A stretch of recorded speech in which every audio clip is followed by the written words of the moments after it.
अस्सलाम वालेकुम दोस्तों।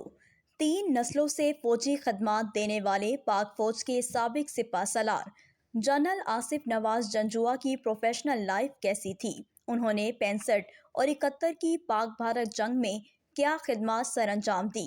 1992 में शहर कराची में मुहाजिर कौमी मूवमेंट के खिलाफ ऑपरेशन क्लीनअप किया, उनका क्रेडिट था या उनके कैरियर पर दाग?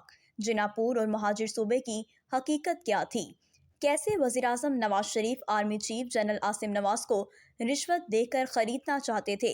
इमरान खान के उनसे किस नौयत के ताल्लुकात थे और कप्तान ने जनरल आसिफ नवाज जंजुआ के हवाले से क्या इंकशाफ किया था?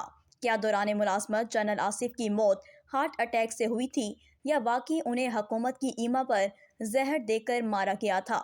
तो दोस्तों, आज की वीडियो में हम अफवाज पाकिस्तान के साबिक सिपह सलार जनरल आसिफ नवाज जंजुआ की बायोग्राफी जानने वाले हैं। दोस्तों, 3 जनवरी 1937 के रोज़ चक्री राजगान ज़िला जहलम में इंडियन आर्मी ऑफिसर राजा अब्दुल गफूर जंजुआ के घर में बेटे ने आंख खोली, जिसका नाम आसिफ नवाज रखा गया। कहा जाता है कि उनके दादा भी इंडियन आर्मी में मुलाजमत करते थे। आसिफ नवाज जंजुआ ने अपनी इब्तदाई तालीम रावलपिंडी के स्कूल से हासिल की। साल 1954 में उन्होंने पाकिस्तान मिलिट्री एकेडमी काकुल में ट्रेनिंग लेना शुरू की।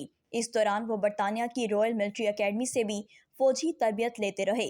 अपनी पासिंग आउट के मौका पर सॉर्ड ऑफ ऑनर पाने वाले आसिफ नवाज को 1957 में पाक आर्मी में कमीशन मिला और वह बतौर सेकंड लेफ्टिनेंट अपनी जिम्मेदारियां निभाने लगे। 1965 की पाक भारत जंग के दौरान कैप्टन आसिफ नवाज सरहदों पर मादरे वतन का दिफा करते रहे।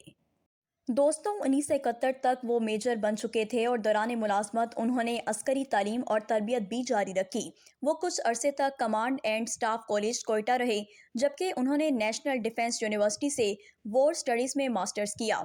1978 में वो ब्रिगेडियर और 1982 में प्रमोट होकर मेजर जनरल बन गए और 3.5 साल तक एक इन्फेंट्री डिवीजन की कमान करते रहे। बाद अज़ा काकुल मिलिट्री एकेडमी की कमान संभाली।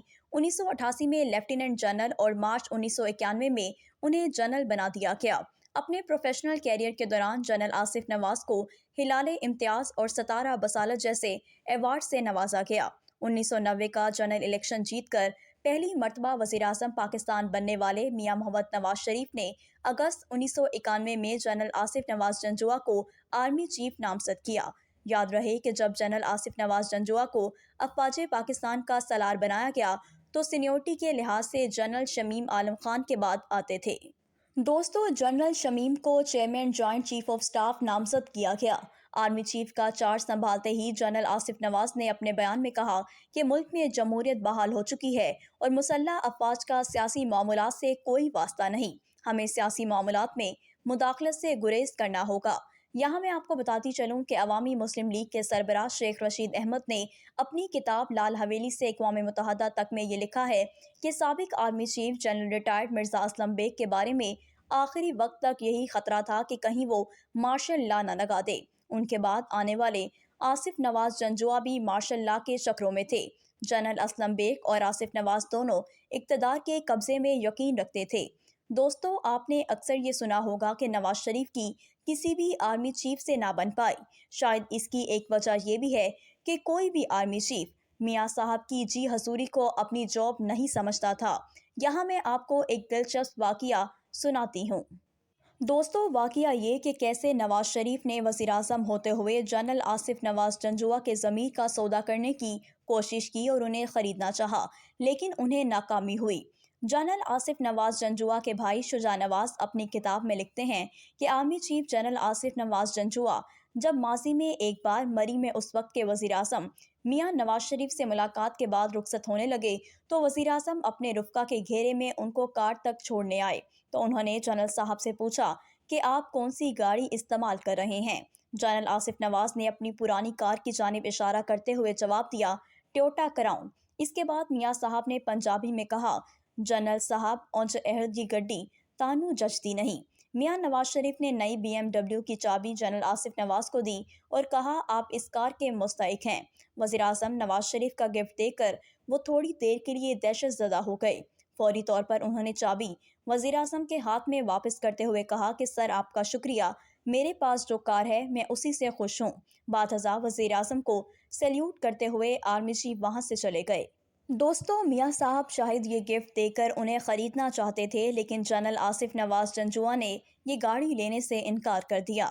دوستو، سابق وزیر اعظم پاکستان عمران خان بھی اپنے ایک انٹرویو میں بتا چکے ہیں کہ ہمارے جنرل آصف نواز کی فیملی سے قریبی تعلقات تھے۔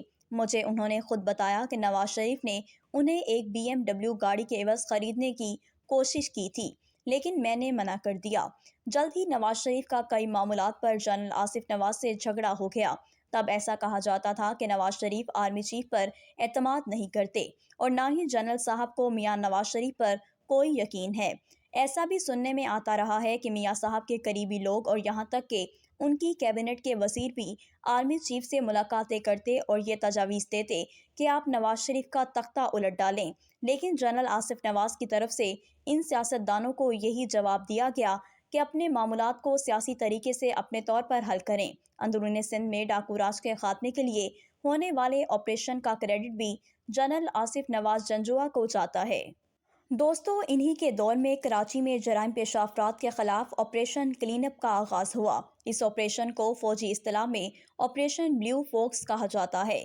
شہر قائد میں کرمنل لوگوں کے اڈوں، منشیات فروشوں، سیاسی جماعتوں میں چھپے غنڈوں اور سلیپر سیلز کا کافی حد تک خاتمہ کر دیا گیا۔ اس آپریشن کا ٹارگٹ جو سیاسی جماعت بنی وہ تھی مہاجر قومی موومنٹ۔ اس جماعت کے سینکڑوں رہنما انڈر گراؤنڈ ہو گئے، جبکہ خود الطاف حسین یہاں سے لندن بھاگ گئے۔